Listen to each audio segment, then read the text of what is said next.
నమస్తే, welcome to 4 sides TV.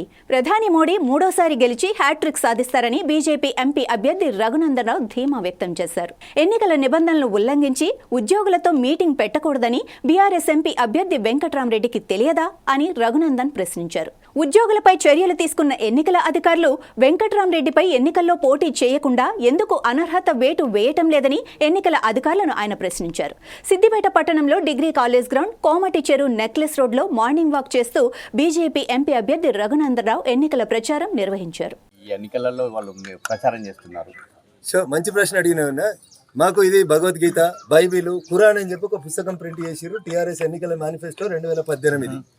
KTR కాబోయే యువరాజు అనేటైనా December 7 రిజల్ట్ వచ్చేకంటే ఒక రోజు ముందు ప్రముఖ టీవీ ఛానళ్ల కూర్చొని చెప్పిండు, January 1 నుంచి 3116 రూపాయలు నిరుద్యోగ భృతి ఇస్తా అని. 2018 డిసెంబర్లో మీ నాయన ముఖ్యమంత్రిగా ప్రమాణ స్వీకారం చేసిండు, December 13. మరి మీరు ఇవ్వలేదు కదా నిరుద్యోగ భృతి. నేను అది ఆ పాంప్లెంట్ అనేది 2020 బై ఎలక్షన్స్లో ఇచ్చిన పాంప్లెంట్ కాదు, 2018 ఎన్నికల సందర్భంగా ఇచ్చినటువంటి పాంప్లెంట్. మీలాగా ఒక మీడియా మిత్రుడు వ్యవసాయం డెవలప్మెంట్కి ఏం చేస్తామంటే రైతన్నలు అడిగినప్పుడు వారికి కావాలంటే 2 ఎడ్లు నాగలి ఇస్తామని చెప్పినాం. ఎవరు అప్లికేషన్ పెట్టుకోలేదు. హరీష్ రావుని పెట్టుకోమన్నారు, ఇస్తాం 2 ఎడ్లు నాగలి. లేదా ప్రభాకర్ రెడ్డిని పెట్టుకొని వ్యవసాయం చేయమన్నారు, బరాబర్ ఇస్తాం. నేను 10,000 మందికి డ్రైవింగ్ లైసెన్సులు ఇచ్చిన, దాదాపు 300 నుంచి 400 మంది కానిస్టేబుల్ కోచింగ్ ఇచ్చిన, 250 మంది ఆడపిల్లలు హైదరాబాద్కి పోయి టెట్ కోచింగ్ తీసుకోవాలంటే కష్టమవుతుందని ₹1 ఖర్చు లేకుండా టెట్ కోచింగ్ ఇచ్చిన, అన్నం పెట్టినా, యూనిఫామ్ ఇచ్చిన, ట్రాక్లు ఇచ్చినాం. మేము ఇది నా పనితీరు. మీరేం చేస్తున్నారు? ఎంతసేపు క్లబ్బులు కావాలి, పబ్బులు కావాలి, మంది దగ్గర పైసలు తెచ్చుకోవాలి. మీ మేనిఫెస్టో మీరు అమలు చేయని వాళ్ళు. నా దిక్కు 1 ఏళ్ళు చూపెడుతుంటే మీ దిక్కు 4 ఏళ్ళు చూపెడుతున్నాయి అనేది గుర్తుపెట్టుకోవాలి. తీసుకొని రా. 2018 పాంప్లెంట్ అది.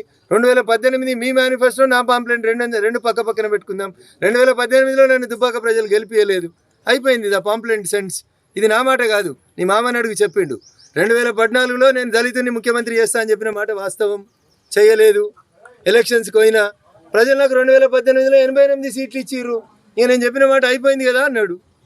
మర్చిపోయినా ఏంది? కావాలంటే బయట పంపిస్తాం మీకు. హరీష్ రావు కొంచెం జ్ఞాపక శక్తి ఉంటలేదు ఈ మధ్యలో. ఆలోచించమనుండ్రి. ప్రతిదానికి నేను చర్చకు సిద్ధంగా ఉన్నా. చాదనైతే కోమటి చెరువు ఈ చౌరస్తాకు, అంబేద్కర్ విగ్రహం గారికి, వాళ్ళ మేనిఫెస్టో మీద, మా మేనిఫెస్టో మీద నేను చర్చకు రావడానికి సిద్ధంగా ఉన్నా. మెదక్ పార్లమెంట్ అభ్యర్థిగా పోటీ చేస్తున్న నేను ఈరోజు సిద్దిపేటలో డిగ్రీ కళాశాల, కోమటి చెరువు ప్రాంతం లోపల వాకర్స్ అందరినీ కలుసుకునేటువంటి ప్రయత్నం చేయడం జరిగింది. కలిసిన ప్రతి వాకర్ నుంచి వచ్చినటువంటి అభిప్రాయం, ఈ ఎన్నికలు దేశ భవిష్యత్తు కోసం, దేశానికి ప్రధానమంత్రి ఎవరు ఉండాలనేటువంటి అంశం మీద జరుగుతున్నటువంటి చర్చ.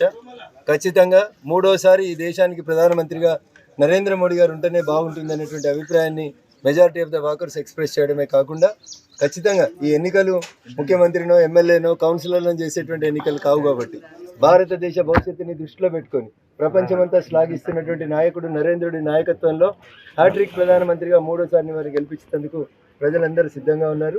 గత 10 సంవత్సరాలు బీఆర్ఎస్ పార్టీ నుంచి గెలిచినటువంటి ఎంపీ గారు పార్లమెంట్లో మాట్లాడినటువంటి విధానం, కనీసం ఈ జిల్లా సమస్యలను లేవలెత్తలేకపోవడం అనేటువంటి అంశాలు ప్రజల మదిలో ఉన్నాయి.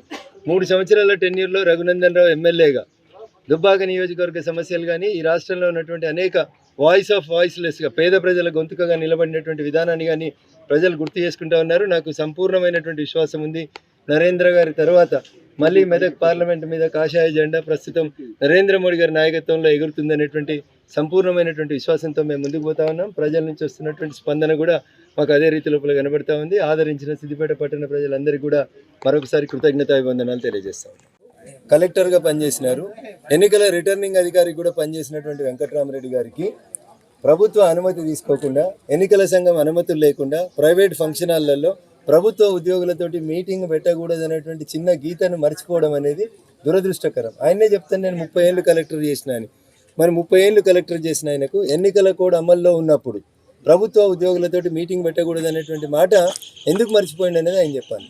ఫ్లయింగ్ స్క్వాడ్ ఇచ్చినటువంటి కంప్లైంట్ మేరకి 106 మంది ప్రభుత్వ ఉద్యోగులు పొట్టగొట్టినారు. మీరు 10 సంవత్సరాలుగా మీరు ఎట్లయితే పైసలు పంచడానికి డిఆర్డిఏ సెర్ఫ్ ఉద్యోగులను వాడుకొని, సిఏలను వాడుకొని, ఊర్లలో ఉన్నటువంటి సెల్ఫ్ హెల్ప్ గ్రూప్లకు సంబంధించినటువంటి మహిళా సోదరి మనులతోటి తప్పుడు పనులు చేపించి మీరు గెలుస్తూ వచ్చినారో డబ్బులు పంచి, ఇప్పుడు ఆ విధానం చెల్లదు అని అంటున్నాం. తప్పుడు పనులు ఇన్ ద సెన్స్ ప్రజాస్వామ్యంలో ఓట్ల కోసం డబ్బులు పంచడం అనేది తప్పు పని. అట్లాంటి పనికి వాళ్ళని పావులుగా చేసుకున్నారు. నేను ప్రభుత్వ ఉద్యోగులకు కూడా సవినయంగా చేసే అప్పీల్ రాష్ట్ర వ్యాప్తంగా, అన్న మీరు ఎన్నికల విధులు తప్ప, Venkatrama Reddy is no more collector, Harish Rao is no more minister.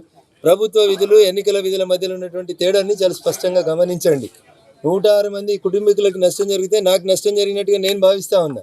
కానీ వెంకటరామరెడ్డి గారు లాగా వీళ్ళ దావత్ చేసుకొని కాళ్ళ మీద కాలేసుకొని టీవీలకు బయట ఇవ్వలేదు రఘునందన్ రావు. ఉగాది రోజు కూడా ఎన్నికల ప్రచారంలోనే ఉన్నాడు. నిజంగా నీకు అంత ప్రేమ ఉంటే, నిజంగా నీకు ఎన్నికల నియమావళి మీద నీకు అవగాహన ఉంటే ఎందుకు పిలిచిన వాళ్ళని మీటింగ్కి, ఎందుకు నష్టం చేసిన వాళ్ళని? నేను ఎన్నికల సంఘాన్ని మీ ద్వారా అడుగుతా ఉన్నా. అమాయకులు, చిరుద్యోగులు, పేదలు, మా పాత కలెక్టర్ కదా అని పిలిస్తే ఏమైనా పోకపోతే కష్టమవుతుందని వచ్చినటువంటి చిరుద్యోగుల మీద చర్య తీసుకున్నారు కదా కలెక్టర్ గారు. మరి ఇంత తప్పు చేసిన ఆయన, చదువుకున్న ఆయన, జిల్లా మ్యాజిస్ట్రేటు, కలెక్టరు, ఎన్నికలకు రిటర్నింగ్ అధికారి కూడా పనిచేసిన ఆయన ఈ తప్పు చేసిండు కదా, ఆయనను ఎందుకు మీరు ఎన్నికలలో పోటీ చేయకుండా నివారించారు అనేది ఇలా ఎన్నికల సంఘం ముందు నేను ఉంచుతున్నటువంటి ప్రశ్న. It is a debatable issue, public ఆలోచించాల్సినటువంటి అంశం. రఘునందన్ రావుకి తెలియదు ప్రభుత్వ ఉద్యోగులతో మీటింగ్ పెట్టిండు, లేదా ఇంకొక ఆయనకు తెలియదు మీటింగ్ పెట్టిండు అంటే అది వేరు. అన్నీ తెలిసినావు నువ్వు కదా, నువ్వే కదా ఎన్నికల అధికారి. చాలా ఎన్నికలకు మీరు ఎన్నికల అధికారిగా పనిచేసారు కదా, డిస్ట్రిక్ట్ మ్యాజిస్ట్రేట్ అంటారు కదా కలెక్టర్ గారిని. నీకు ప్రభుత్వ ఉద్యోగులతో మీటింగ్ పెట్టొద్దని తెలియదా? ఏం చేద్దామని మీటింగ్ పెట్టినావు? డబ్బులు పెంచాలనే ఆలోచన ఎందుకు వస్తుంది నీకు? ఎందుకు గెలవాలనుకుంటున్నావు? నువ్వు గెలిచి ఏం చేస్తావో ప్రజలకు చెప్పు. 2021లో ₹1 ఖర్చు పెట్టకుండా మిమ్మల్ని ఎమ్మెల్సీ చేసిండు కేసీఆర్. 2021 నుంచి నీకు వచ్చిన 3 సంవత్సరాల ఎమ్మెల్సీ నిధుల్ని నువ్వు ఏడ ఖర్చు పెట్టినావో చెప్పు. ఇలా చెప్తున్నావు కదా మెదక్ ఎంపీ గెలిస్తే 100 కోట్లు ఖర్చు పెడతా అని. 2021లో మీరు ఎమ్మెల్సీ అయినారు కదా వెంకటరామరెడ్డి గారు. 21 అయిపోయింది, 22 అయిపోయింది, 23 అయిపోయింది, 24కి వచ్చినాం. ఎందుకు మరి 3 ఏళ్ళ కోలే 100 కోట్లు ఎందుకు ఖర్చు పెట్టలేదు? నీకు నిజాయితీ లేదు, నీకు చిత్తశుద్ధి లేదు. నీకు అధికారం ఎందుకు కావాలంటే కోకాపేట పక్కన ఎకరా 100 కోట్లు పెట్టి కొనుక్కోవాలి. పైసలు ఎవరి బినామీవి తేలుస్తాం, తప్పకుండా తెలుస్తాం. ఇవన్నీ తేల్చాలి, ఖచ్చితంగా ప్రజా తీర్పు రావాలి. వెంకటరామరెడ్డి అనేటైనా బీఆర్ఎస్ మీద ప్రేమ కొద్ది చేస్తలేడు. బీఆర్ఎస్ వాళ్ళు బలవంతంగా ఆయనతోటి పోటీ చేపిస్తుర్రు, పైసలు ఉన్నాయి ఖర్చు పెట్టి గెలుద్దామని చేస్తుర్రు. దాంట్లో భాగంగా అమాయకులైనటువంటి ఉద్యోగులను తీసుకుపోయి వాళ్ళతోటి పోయిన అసెంబ్లీ ఎన్నికలలో దుబ్బాకలో ఏ ప్రయోగం చేసిందో అదే ప్రయోగం చేద్దామని మళ్ళీ హరీష్ రావు ఆలోచించిండు. పాపం ప్రయోగం బెడిసి కొట్టింది, వాళ్ళని కూడా హరీష్ రావు కాపాడలేడు. అందుకని సిద్దిపేటలో ఉన్న ప్రభుత్వ ఉద్యోగ మిత్రులందరూ కూడా నేను 2 చేతులు జోడించి సవినయంగా చేసేటువంటి అప్పీల్, దయచేసి హరీష్ రావు ట్రాప్లో పడకండి. హరీష్ రావు కుటుంబంలో ఒకరిద్దరు ఇప్పటికే శ్రీకృష్ణ జన్మస్థానానికి పోయినరు.